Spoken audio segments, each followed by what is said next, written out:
All right, good morning, everyone. It's 9:03. We're going to go ahead and get started. This is the Board of County Commissioners regular meeting agenda review session, June 2nd. It's 9:03 a.m. Yes. Oh, I'm sorry. Yeah, let's do that, please. I mean, you're taking no prisoners I'm trying to move quick. As I heard you last night, you're not taking any prisoners. No prisoners. Yeah. Escambia County Redevelopment Agency regular meeting, June 2nd, 2022, 9 a.m.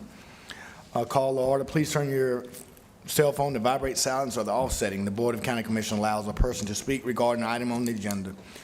The speaker is limited to 2 minutes unless otherwise determined by the chairman. Is there proof of publication? Yes. CRA meeting has been properly published through the Escambia Sun Press on May 26, 2022. Thank you, Ms. Tammy. Appreciate that. Are there any speakers for public forum? No, sir. Thank you, Ms. Long. Technical and public service consent agenda? Thank you. Good morning. We have a recommendation concerning the CRA meeting minutes, May 5th, 2022, for your review and approval. Move approval of the minutes. Second. There's been motion second. Please vote. Aye. That passes 3 in favor with Commissioner Underhill and Bender off the dais. Budget finance consent agenda? Yes, under budget and finance, I have two recommendations. One recommendation concerning the residential rehab grant funding and lien agreements, and there's an A and B for your review and approval. And number two is a recommendation concerning the residential roof program funding and lien agreement, and there's an A and B for your review and approval. So moved. Second. We have a motion and a second. Please vote. Aye. That passes 3 in favor with Commissioner Underhill and Bender off the dais. Are there any items for discussion? No, sir. Nothing else? Ms. Baker, certainly appreciate all your hard work. You're doing a great job over in the CRA. I really appreciate it. Thank you. Nothing else, we stand adjourned. All right. Now we'll try that again. Okay, this is the agenda review session, now that we've completed the CRA. For CRA, people wear red jackets. I know. I don't really get that red. Maybe because DeSantis was in town. I mean, we kind of wear blue. It is 5 after. This is the agenda review session. This evening, Commissioner Underhill will be bringing the invocation. Pledge of Allegiance this evening. Stephen, would you lead us in the pledge? Yes, sir. All right, we've got Stephen. Okay, will we have anything to be added to the agenda? Stephen? I do not, thank you. Lumen? No, sir. Okay. I've got one, but it's been added already. Mr. Chairman, before we break this morning, I do have something I'd like to mention, just Okay, discussion, sure. not anything for the agenda tonight, no. Well, why don't we do it right now? We'll do a quick Commissioners Forum. All right. I'd like to clarify something, and hopefully, we've got a quorum here, so that's good enough. Three's as good as 5. I mean, perhaps depending on the 3, but these 3 are as good as 5. So I'd like the board to clarify that we're okay with budget amendments where obviously we've had an issue with staffing, with personnel issues. I mean, it's gone on a couple of years or a number of years. And, where I think we're in a situation where, we have got staffing shortfalls, but we have every other expense is increasing greatly. I mean, even having budgeted higher dollar amounts in some of the capital and some of the project lines, we're not exactly where we need to be, and we still do have a lot of personnel lapse dollars. So I'd like the board to just, assuming there's no objection, specifically state that we're okay with budget amendments from personnel to operating within departments for capital or necessary expenditures that have been reviewed by the budget office as well as by the administrator. As long as, and I don't have any issue with that. It's something the administrator and the attorney and I have talked about a couple of times, and it was asked that I, bring it to a board meeting to specifically, specifically state, with no objection from my colleagues that are here, that we're okay with the moving some personnel dollars towards capital or other necessary expenditures, as long as the budget office and the administrator is good with it. Yeah, and Stephen, I have no issue with that at all, and I think it's something that in practice has been happening all along anyway. So it's just a formalization of what is already in practice. The only thing I would that I would be concerned about is in an instance, and I don't know if this is happening, where someone plans their budget around the fact that they've got 10 or 15 billets, knowing that they're never going to fill them, but they're going to use that money, and then on top of that have a Blue Arbor person or 2 or 3 or 4.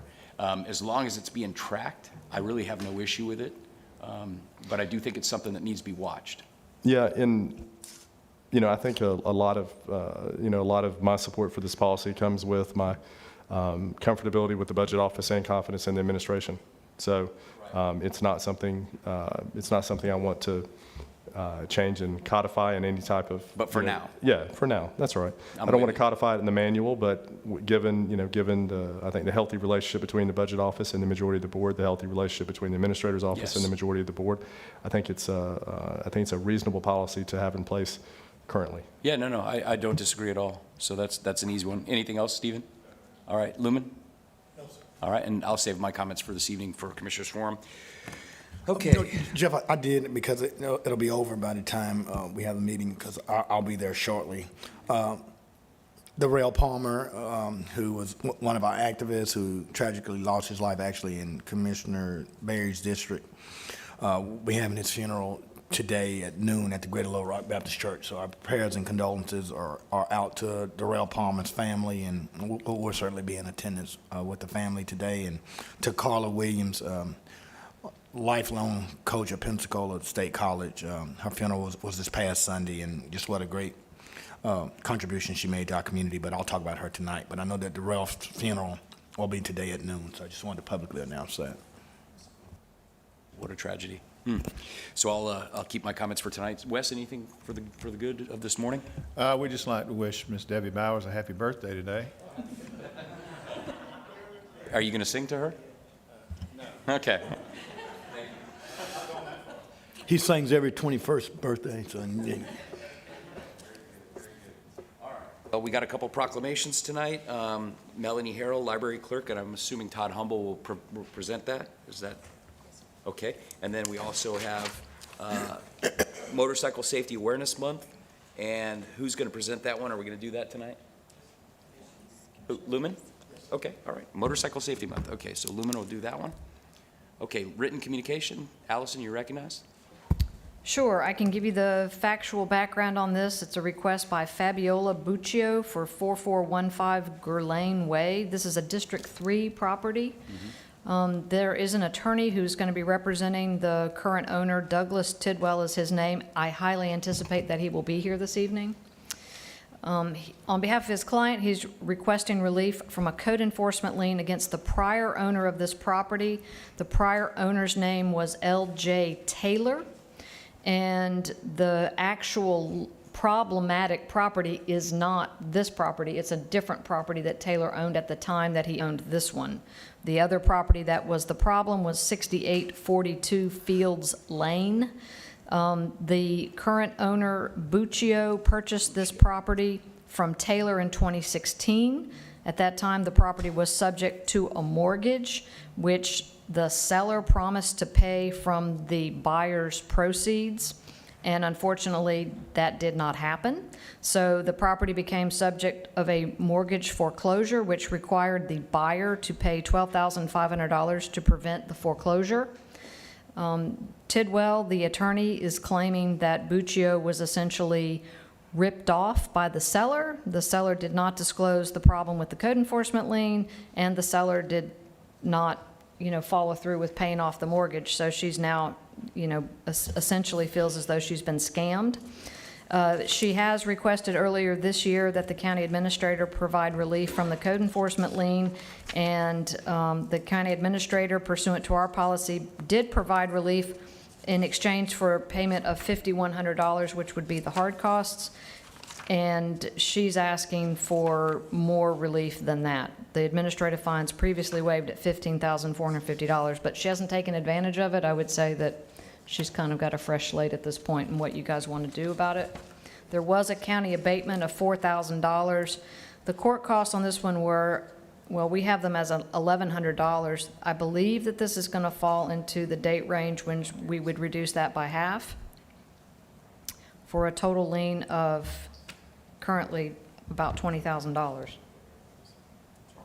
But they didn't take advantage when the administrator gave them the $15,000 relief, right? So the administrator did indicate that under our policy, he had the authority to release the administrative fines in the amount of $15,450.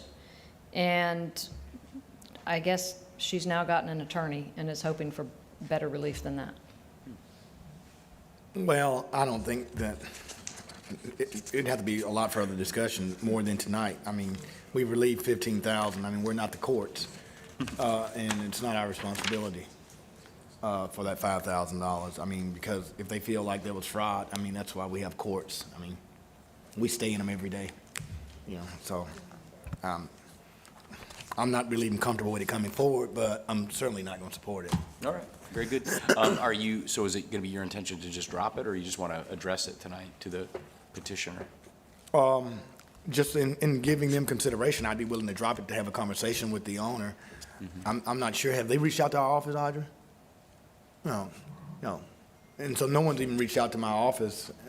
Well, we have heard from her attorney, Mr. Tidwell, which is how I'm led to believe that he will be here this evening. We can certainly contact him and tell him it's the board's intention to reschedule this, but I would like to at least let him know. That's a very good move, unless she just wants to pay him lawyer fees to come, because I'm going to move to drop it. Do you want to set it for a meeting certain? I'll get with you. Okay. I'm not going to set it for a time certain. Commissioner, I was just going to bring up that they're also non-English speaking, so a translator will be necessary for a meeting. I live in District 3. We translate all the time. Okay. Thanks, though, Tim. I appreciate it. It's going to be a lot of translations tonight. Oh, boy. Okay. All right, very good. We look forward to that one this evening. Okay, we're going to drop it, okay. All right, written communication, we got done now. Okay, did the clerk's office receive proofs of publication of the public hearings? Yes? Mr. Chairman, the clerk's office has received all proofs. And where was it published? Escambia Sun Press. The Escambia Sun Press, fantastic. We love the Escambia Sun Press. All right, public hearings tonight, we'll have the 531 Inter-Arity Point Park Vessel Exclusion Zone Ordinance. No problem with that. Clerk and Comptroller's Report. Pam Childers, you're recognized. Yes, you'll see 2 items on the consent agenda with the information provided to you. The investment reports will have your backup as well as your earnings rates, and there'll be minutes and reports for you to approve. Thank you. Okay, fantastic. Thank you very much. All right, Growth Management Report. Horace, you're recognized. Yes, sir. Good morning, Chairman, Commissioner, Board members. We have the 545 public hearing legislative concerning opt-out requests. This is to review and transmit. Then we have the 546, which is the 5-year to review and adopt the capital improvement plan. The 547, this is a public hearing concerning a renewal of the Escambia County landfill asphalt concrete crushing recycling permit. Then we do have the GMR action, final plat action for Commander's Cove, as well as the GMR consent agenda for July the 14th. All right, any questions on that? I see no lights. Thank you, Horace. Very good. Now we'll move over to the... I'm Yes. sorry, Mr. Chairman. I think that we probably should clarify. So Okay. the July board meeting schedule, there seems to be mixed calendars on the July board meeting schedule. Okay. My understanding was that we've totally canceled the July 7th board meeting, Yes, rescheduled that to be a July 14 morning meeting. correct. Where there seems to be mixed calendars is on the second meeting of July. Some people have shown the July 19th meeting as being canceled and rescheduled to July the 28th, and some people still have July the 19th as a second meeting. I believe it's still July 19th, unless that's changed. Some people have it as July 28th. Who So if are it- some people? Well, I know that for the people going to NACO, I think there had been a request that week's meeting schedule be changed, but I don't know if it was ever officially changed by the board. No, so far as I know, So- I'm going to my calendar right now that we're having a discussion about that. Let's go to that. So what meeting did we change? We changed the meeting. We've already officially canceled July 7th, so this is going to be Yes. important for Horace, because we're trying to schedule his public Yeah. hearings for the correct dates. So July 7th, definitely canceled, rescheduled to July the 14th at 9 a.m. with an 8:30 a.m. public forum. I think that's concrete.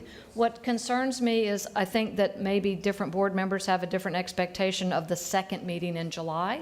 Yeah, but it was already changed from the 21st to the 19th to accommodate NACO, so far as it's the 19th already, which is a Tuesday. Yeah, I thought that's why we were having it on Tuesday, because I've got a PEDC meeting on Tuesday, or Jeff and I do, that we're going to miss. Yeah, we're going to have to miss it, but I think we did that already. I think Allison was thinking, We have a meeting on the 14th and the 21st? Well, the 14th, well, no, we're going to have it on the 14th and the 19th, so maybe. That's maybe what's on this- my calendar, at least. I mean, That- Do we need the 19th meeting? We're going to have on the 14th? Well, I guess that's a discussion for Wes and his team.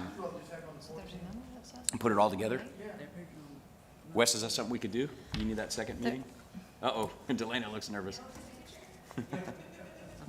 Well, it does look like- We are on track with what you have said out loud, so we're Right. with you. So I thought we already made the accommodation due to it on Tuesday, but if there's no appetite for a second meeting, I'm more than happy to push it to the first meeting in August. Everything from the 19th, what we had scheduled, if we could push that to the first meeting in August, which would be the 4th.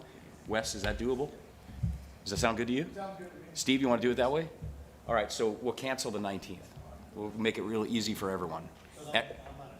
Oh, perfect. Well, uh-oh. Hang on a second.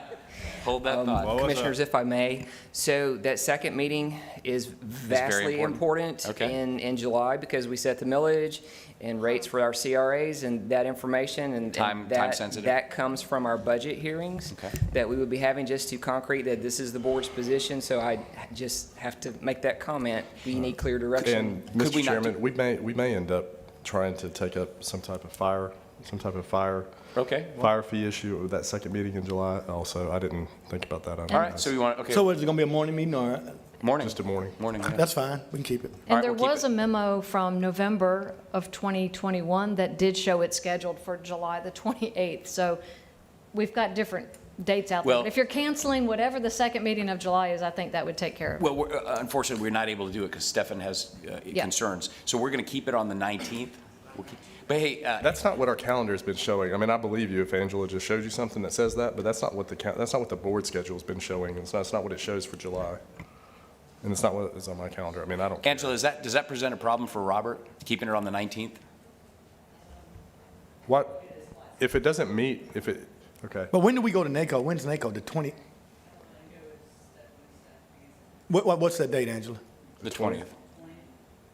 Okay, so that's probably why we moved it to the 19th anyway. So I don't know what the 28th is. NACO starts on the 20th. Oh, okay. That's why we did it on the 19th. Can Commissioner Bender be on the 19th, Angela? Okay. Well, okay, let me ask this question a different way of Stefan. Stefan, if we did not do the meeting on the 19th and instead did one on the 28th, would that give you time to do whatever you need to do for fire or whatever? Yes, sir, that would be fine. What do you think about that, Stephen? Just, I'm not here on the 28th. you're not here on the 20th. Okay, then that's a non-starter. What do you guys think? Just go with the 19th? Yeah, he'll be here tonight. Yeah, okay. All right, so for now, we'll keep the 19th on the books. All right. Or the 18th. I mean, would you be prepared to budget? When's budget, though? We can work it in between. After this meeting, we can come back tonight. We'll have it all Okay, squared away. all right, why don't we do that? Yeah, that sounds perfect. All right. Okay, very good. Okay, so we're up to you, Wes. Thank you, Mr. Chairman. Yes, sir. So, CAR 1-1 is a recommendation concerning Community Redevelopment Agency meeting minutes. Number 2 is concerning a resolution designating certain waters adjacent to Inner Ready Point Park as a public swim area. 3 is concerning the memorandum of agreement between the Florida Department of Corrections and Escambia County Fire Rescue. 4 is concerning the request for disposition of property for assets less than $5,000 and fully depreciated for the Public Safety Department. 5 is concerning disposition of property for the tax collector's office. 6 is disposition of property for Public Works. 7 is the same for the Extension Service Department. 8 is concerning an Extension Council appointment. 9 is recommendation concerning the conveyance of a temporary easement to the Florida Department of Transportation. 10 is concerning donation of used lockers to Reentry Alliance Pensacola, Inc. 11 is concerning the National Naval Aviation Museum reopening. 12 is concerning the interlocal agreement between Escambia County, Florida, and the town of Century relating to disaster debris collection and removal. Okay. No questions? No questions? CAR 2-1 is concerning residential rehab grant program funding and lien agreements. 2 is concerning residential roof program funding and lien agreements. 3 is concerning the contract award for State Housing Initiatives Partnership Program Housing Rehabilitation services for property located at 4383 Ayers Boulevard. 4 is concerning the contract award for community development block grant housing. 5 is concerning new positions. 6 is concerning the contract award for 11 Mile Regional Basin Stormwater Pond. 7 is the issuance of a change order for Blue Arbor, Inc. 8 is a purchase order in excess of $25,000 for fiscal year 21-22 for Motorola Solutions, Inc. for the Emergency Medical Services Division. 9 is concerning the Florida Department of Health Emergency Medical Services Program Matching Grant. 10 is a change order number 1 to purchase order 220443 for Maxim Healthcare Services. 11 is concerning exercising the second of 2 possible one-year renewal periods related to Escambia Community Clinics, Inc. for non-emergency and emergency oral health services. Wes, can I just Yes, stop you there? Was sure. that, we had talked about that yesterday. Is that the same as Community Health Northwest? Or is that a different entity? Because that was their old name before. Yeah, I will have to verify that. Okay. I mean, I'm going to support it. I just was Yeah, curious. I'll verify that today. All right. 12 is concerning Escambia County Corrections amendments for temporary medical staffing. 13 is the second of 2 possible renewals with Global Tel Link Corporation for video visitation services. 14 is a change order number 2 to purchase order 221028 for JK Inc. 15 and 16, I'm asking to drop 15 and 16 for tonight. We'll bring them back at the next meeting. Okay. 17 is contract award for PD 21-22.056 Perdita Landfill, Section 5, Cell 1B construction. Wes, on that one, you said there could possibly be some potential discussion on it. I know that Commissioner Berry follows the issues at the landfill very, very closely. Commissioner Berry, did you have anything on that item of concern? Mr. Chairman, no, I mean, we did get competitive bids, and, you know, this bid came in considerably lower than the other submittals. You know, my overwhelming concerns out there have, I mean, the board has taken a lot of actions over, you know, the last 10 years that have made the landfill fund very healthy. And, you know, my concern, you know, a couple different times has been sometimes when, you know, our budgets are public and our CAFRs and audits are public, and, you know, vendors and contractors at times, it's, you know, it seemed to me like sometimes we would have people that would target funds. The number. Yeah, the number of how much is there. Right. And it just so happened that ended up being about what they estimated some of the work might cost. And it's, but with this one specific issue, I think it does buy, you know, it frees up airspace that does buy a considerable amount of time. It's not as expensive as others. And, you know, the overwhelming thing, and you know, it seems like people that are in that industry, in the solid waste and landfill industry, are very passionate about, you know, about their work, about, you know, conservation, about, you know, green energy and renewables and recyclables and those things. And the market for that right now just doesn't seem to work. The math or the financial analytics of that don't seem to be working right now, so that may not be much of an option currently. But, you know, as long as we're making decisions that are, you know, sound ecologically and environmentally for, you know, for you know, for our citizens and for the landfill itself, while constantly having the financial impact of those decisions right there as the decision's made. And I feel comfortable enough that this is happening. I have, you know, spent a little bit of time talking with Don about, you know, about some issues out there, and I feel comfortable with it. But I appreciate you asking. All right. Well, I appreciate the input on that. Okay, thank you, Wes. That's all I had on that. All right. 18 is concerning the Florida Commission for the Transportation Disadvantaged Rural Area Capital Grant application. 19 is approval of an inventory list of county-owned real properties appropriate for affordable housing. 20 is concerning Hurricane Sally repairs at the Road Prison Road Mr. Chairman. Department complex. So, Lumen, is this, what we're doing here on 19, is this going to be us moving forward with implementing our own deal? Is that what we're It moving would be forward with? yes, sir, Commissioner, it'd be my strategy. You know, we have a number of properties. We have over 300 properties in the county, over 100 in the city.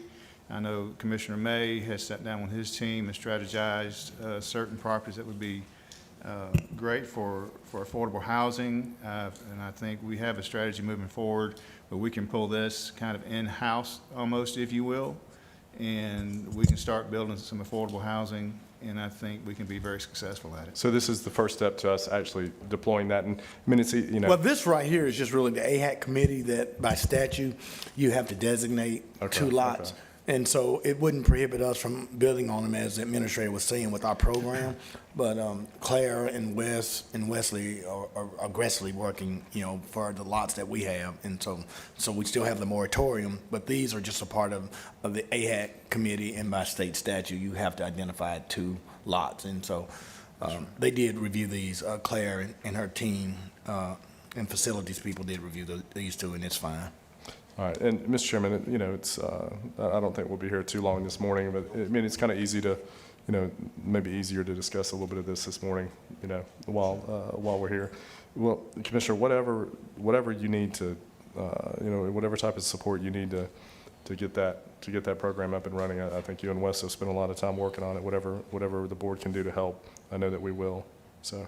Yeah, you know, and candidly, we've had some hiccups with launching the program in terms of escalating prices, you know, with Habitat. And so what I've asked the administrator to do is that we designate some money and just, you know, build our first 5 homes. I mean, people keep talking about affordable homes. I think we have the capacity, the ability to do it somewhat in-house. I mean, Claire's department, NED, is already doing rehabs. I mean, quite frankly, rehabs are more difficult than new construction. So we have the ability to rehab. We certainly should have the ability to combine our block-by-block program and to build houses in-house. And so I think, Wes, that's the direction that we're going. And we certainly would appreciate the support. I think that we can't rely on our not-for-profit partners to build affordable homes because nothing is attainable now.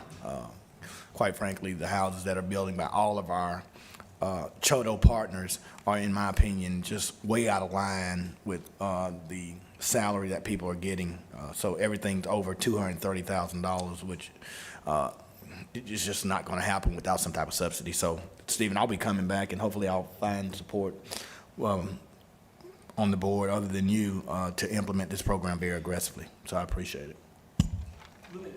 May I ask you a question on it? So we're going to build 5 houses, we're going to pay for it, and then how does that, then are we going to own them and rent them, or? No, we're going to sell them. Sell 'em, I mean, okay. the point that we would take, we'd see, you know, a couple $1 million, and I think there's some opportunities for it. I mean, a lot of people talk about the homeless money can be used for that. I mean, there's some pots, and hopefully, you know, the strategy, Jeff, would be that we find the subsidies, whatever that subsidy is, just as we do with SHIP funds or HUD funds. Okay. Brother, if that family, you know, to meet that unmet need with the gap, and they purchase the home and they go to a real lender and borrow the money, and we keep that in the pot and we keep recycling 5. And so hopefully okay. that pot allows for us, once we seed it, we should be able to continue to build houses here on all of our lots. Yeah, okay, all right. I mean, the problem, you know, quite frankly, the problem's coming, I'm sure people are listening.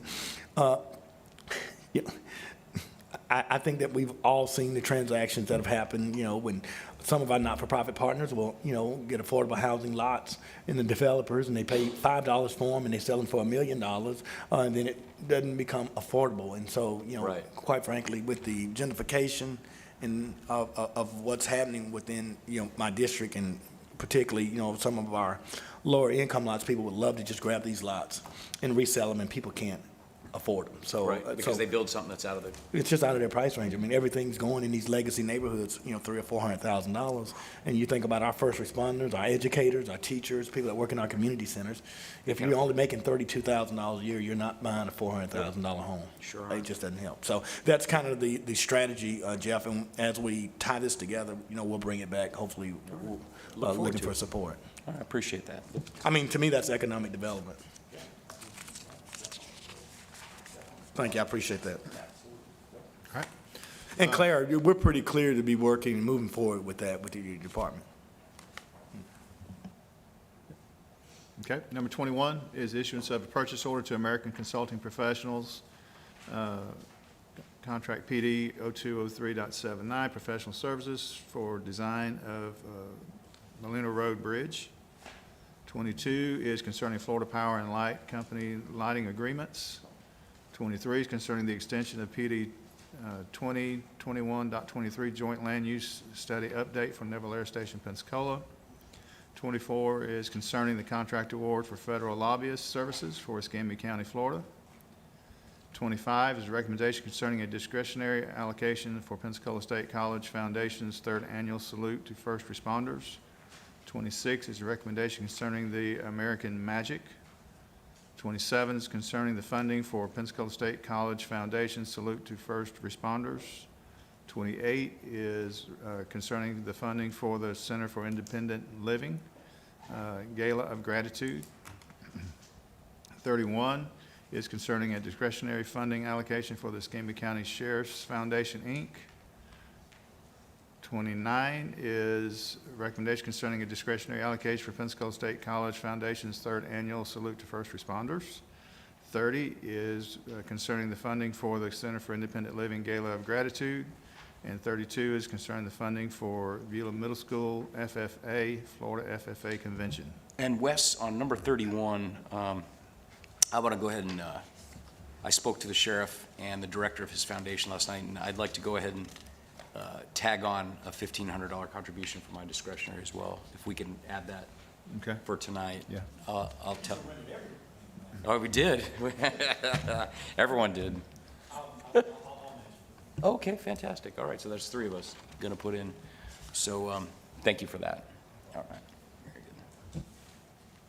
All right, discussion? It's a discussion item concerning change to the vacation right-of-way policy.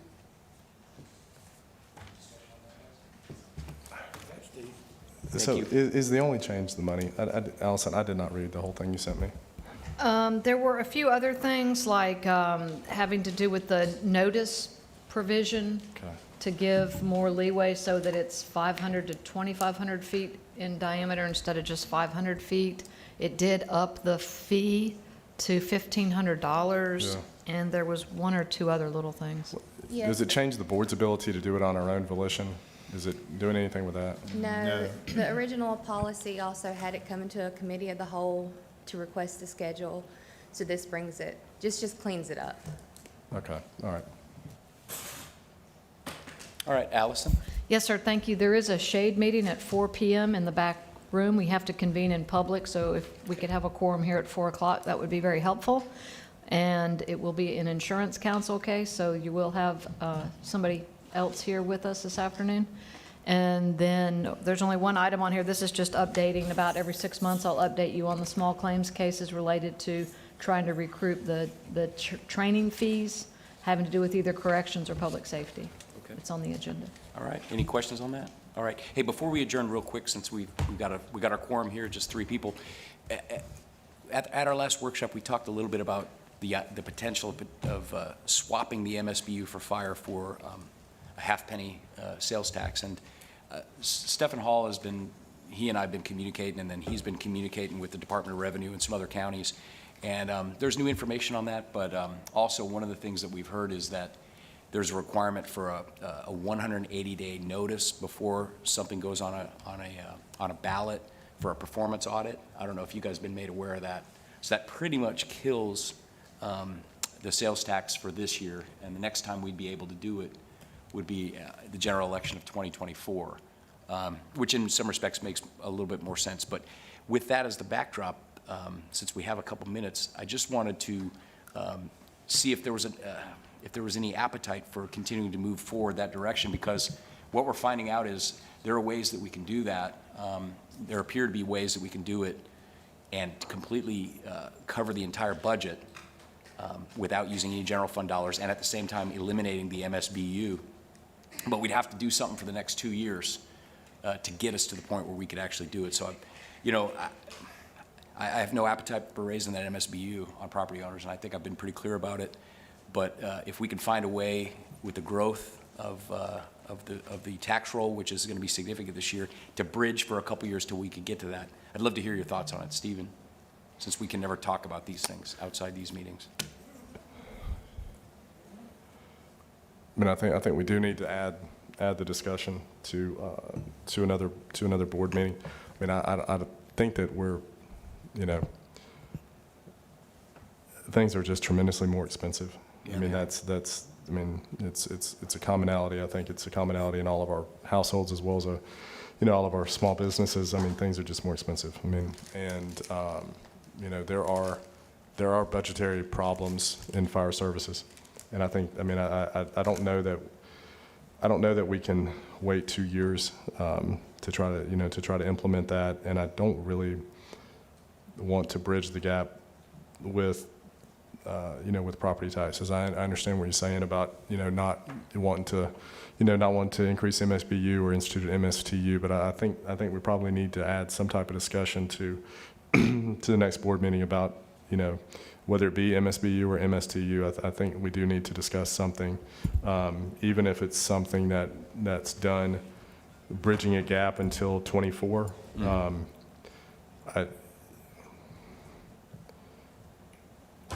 You know, just use a, you know, kind of an analogy. So, you know, at some point in time, infrastructure money is going to come from the federal government to state, you know, specifically DOT. There's a, you know, large allocation that's hanging out there that hasn't come yet. I mean, Right. you know, 12 months waiting that they thought they would have it. Now, I still don't think there's a timetable for the receipt of it. There is some pretty legitimate concerns with, you know, out of the Maine Secretary's office about what is even going to happen when that allocation comes. There's a fear and I think a very real possibility, but, you know, certainly a concern that it's going to get eaten up in just trying to implement the 5-year work program that's already in place because the cost overruns. So, while, you know, ad valorem revenue is going to be up, I think it's also reasonable to expect that, you know, everything else that we have in place is going to be up as well. Yep. So I'd rather not depend on that as, you know, because, you know, things change, and, you know, to go back to being more reliant on the general fund even for a couple of years with an idea of changing that in the future. You know, sometimes things change on the board, and, Right. you know, then you end up in a situation where maybe the current board at that time isn't receptive to that idea like you're talking about, or we get. I mean, I do think we've had a difficult time getting a bunch of feedback out of DOR. Big time, yeah. So there's, you know, in this interim, there's also the possibility, if not, you know, decent possibility, that we get some feedback that causes some type of, you know, maybe some type of hiccup in the implementation of that, even in 2 years.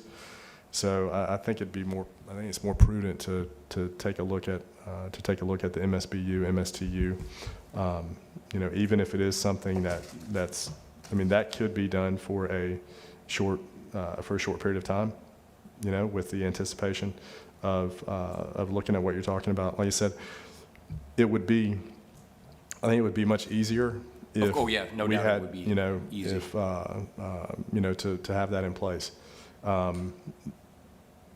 Also, maybe it gives a little bit more time. You know, I think there's one county maybe that's utilizing it now, and maybe there were discussions with a couple of others. You know, maybe there's a little bit more history with that. I think it is something that's relatively new. So maybe, you know, even in 2 years, we'll have a little bit more information, or in a year and a half, we'll have a little bit more information. Maybe there's some clarity that's going to come out of DOR. I mean, you know, some of these things that are a little bit different, it's, you know, we have a difficult time getting clarification out of some of our agencies that have jurisdiction over us. You know, we're dealing with that right now. I mean, I greatly anticipated having the RFP go out for the broadband for the north half of the county. I really expected to have that for this meeting today.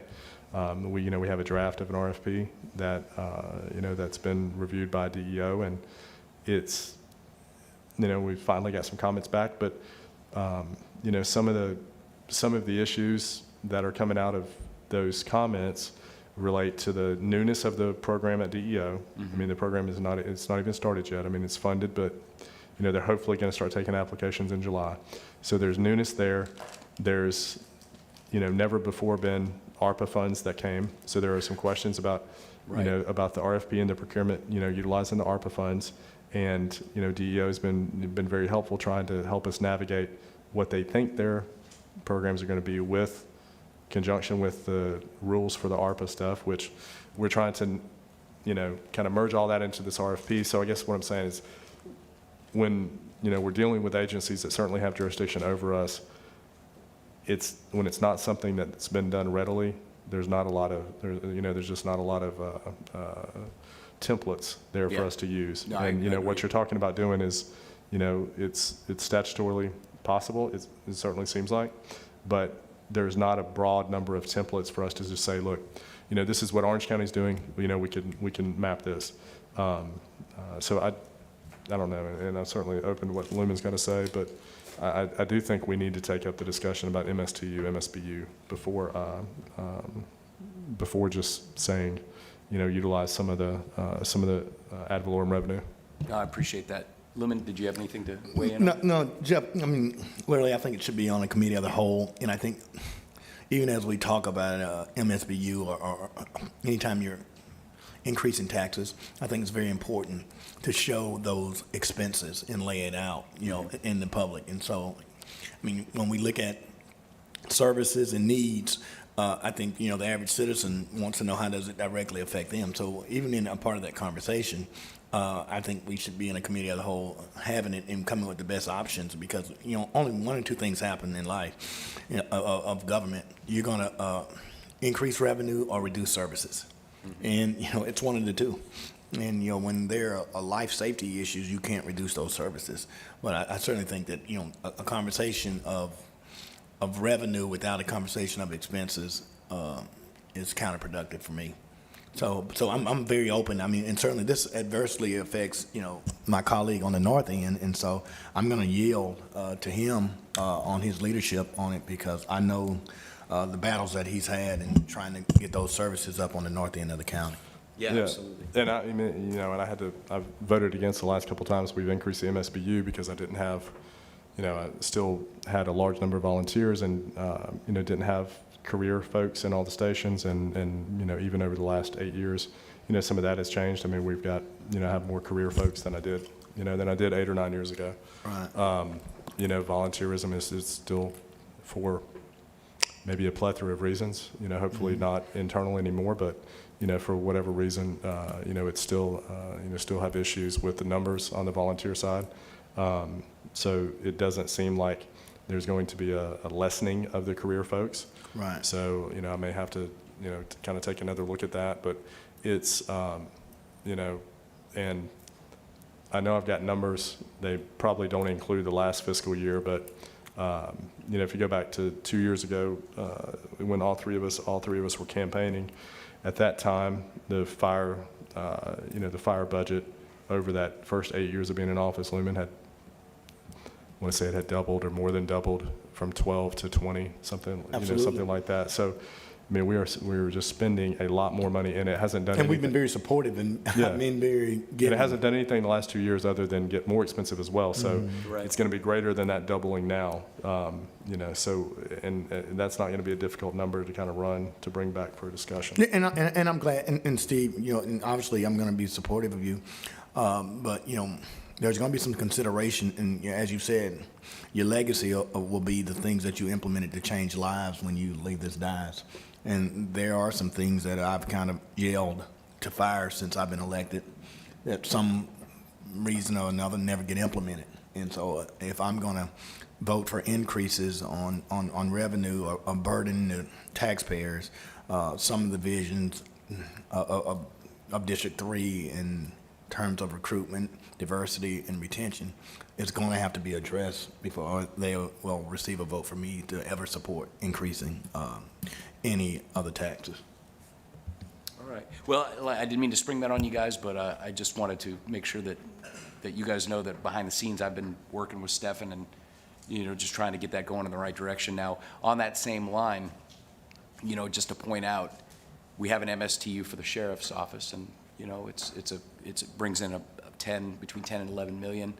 Of course, we know the sheriff's budget is 6 to 7, almost 8 times higher than that. Absolutely. Because the costs have gone up, but that number has never changed. And there's good reasons why. I've discussed that with Stefan, and I understand those reasons now. So, you know, I look forward to the conversation, Jeff. I mean, whenever No, I do it comes too. forward. I do too, and I just think, you know, we need to have the conversation with the full board, and I hear everything you're saying, Stephen. I mean, I understand, but there's that SAFER grant. I mean, you know, that's going to exacerbate some of our costs, and, you know, I want to be supportive of that, but, I mean, we'll have to see what's brought forward, but you know, I just want to make this point.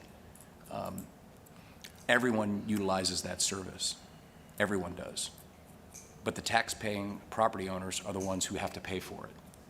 People that visit here, wreck their car on the freeway, come to the beach and, you know, need assistance, they're not paying. That's why I really, really am supportive of the sales tax model. Now, knowing there's a 2-year gap between when we could do it and now, but I'd like to, when we have that conversation, I hear what you're saying too, Lumen. I want to see the expenses, and I'd like to see alternatives. It just seems reflexive to always say, well, let's tack on another 25 or 50. There are folks that's really going to hurt. So I do look forward to the conversation, but I won't be able to support any kind of a tax increase. I never have in 15 years. And And I Jeff, won't. and certainly, Jeff, I respect your position on never increasing the millage rate, but sometime it goes unnoticed that not only have we never increased the millage rate, they rolled back the millage rate before you got on the board. Grover, who was that, Grover or Mike? Mike Whitehead, yeah, so it's been rolled back. I mean, and so in terms of keeping taxes low for Escambia County, I mean, I think that we've been great stewards of that. But I know we have to figure out other avenues of revenue. And however we do that, you know, I'm open to the discussion, but I mean, we don't want to cut services. We want to have a great quality of life here in Escambia County. I mean, did you decide to eat at Crystal's, McDonald's, or did you go to Jackson's? I mean, it just depends on what you want to pay for. And so people want fire protection, they want police protection. I mean, I still have historic neighborhoods in my district in Brownsville that still don't have sidewalks and have drainage issues. I mean, so at some point, people want those things. We have to figure out how we're going to pay for them. So Wes, when can we have that discussion? When do you think that makes sense so we can plug that in and look at some alternatives? We can add it to the next agenda. You want to add it to the next? Are we going to do a committee of the whole? 'Cause, I prefer committee of the whole. It's going to be a long conversation. I mean, that's not an easy one. It's not an easy one, but I think if we have it at a regular board meeting, you guys can take action. That won't have to be, come back again, have a second discussion for ratification. Well, that's fine with me. The only reason I thought a committee of the whole, Jeff, because you said come with options. And so I'd like to get presented the options, and then I can sleep on it and come back and vote on it. I mean, to me, that's a pretty important decision that I'd have to have a discussion and take a vote at that same night. Yeah, That'd be and tough. that's why I kind of think a committee of the whole as well. And you know, if staff could come up with something that didn't necessitate a tax increase for a couple of years, you know, I'd be very, very much open to that. And I certainly hope that staff can. I certainly hope that We'll they certainly can. work Yeah. it. But if not, I mean, we'll just have to make a tough vote, and I've done it before, and I'll be here for it. Allison, did you have something? I don't want to stray into the board's conversation, but if the goal is to have a new MSTU on fire for this fall's tax bills, you are really basically out of time. Okay. That has to be done and complete by July 1st. That has notice requirements. This is the same challenge that the Children's Trust was battling with last year. Those kinds of special assessments do have timelines. So that you're already essentially out of time on a new MSTU. There are certainly other options that don't have that same timeline, but I just don't want to sit silent if that's one of the options you're trying to consider. What about the MSBU? If the recommendation is we can't do anything, but we just got to tack $50 on the MSBU, how long does it take to implement that? So what you've been doing with your fire MSBU, which you last voted on in 2016, I believe, is you've been doing rate resolutions to go along with your existing MSBU fire ordinance.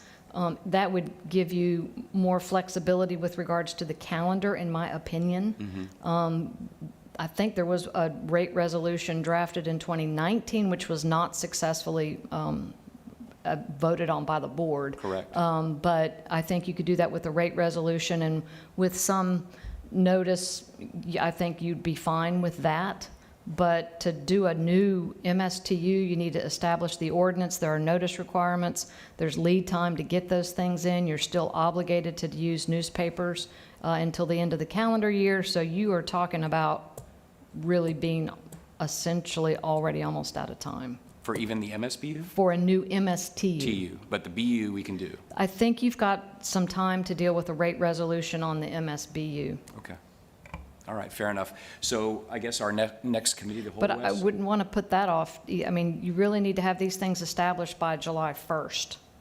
I wouldn't want to put that decision off until, you can't just decide at the 16th board meeting that you're going to do that. I mean, you need to be giving us the direction on a special assessment so that it's in place by July the 1st.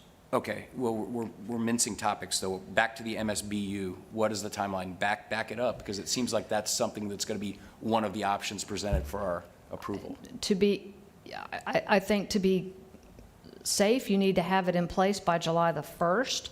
I think you can do that with a rate resolution, but it is a special assessment. So if you want to do it on this fall's tax bills, I think you need to be doing that. Okay, so looking at where we are at in this month, it seems to me that the very latest that we could probably do this would be our second meeting on the 16th. I think if the direction is you want to have a rate resolution to consider at the June 16th board meeting, I think that we could accomplish. Okay, so But a that means new backing ordinance- that up a week, we could have the discussion during the committee of the whole 1 You week. can absolutely have a conversation Okay, next so week. Wes, it's got to be added to next week's committee of the whole. Does that work, Steve? All right, so we're gonna have a discussion about, all right, Stefan's here. What do you got? Hi, Commissioners. Just to echo what Allison is conveying, if we do decide to go the MSBU route, we just need to have that decision prior to July 1st. And then that second board meeting in July that I mentioned earlier, where we basically codify, these are our millage rates, this is our, if we're going to do a change to the MSBU, we're going to do that, and any increment values for our CRAs. So we have an agenda item that is brought annually to the board. Again, cementing what we're going to do as far as taxation for the upcoming year, and that's where that final decision is made. And then OMB will notice all the affected property owners in the county through various means, through advertisements and direct noticing of the public, that would be the change. Okay, well, I think if we do the committee of the whole next week, and then the following week after that, we have something for our consideration, I think that meets the timeline, right? Special assessments, July 1st is your drop dead. Okay, so. thank you for that, thank you. All right, anything else for the good of the order? Seeing none, we're adjourned.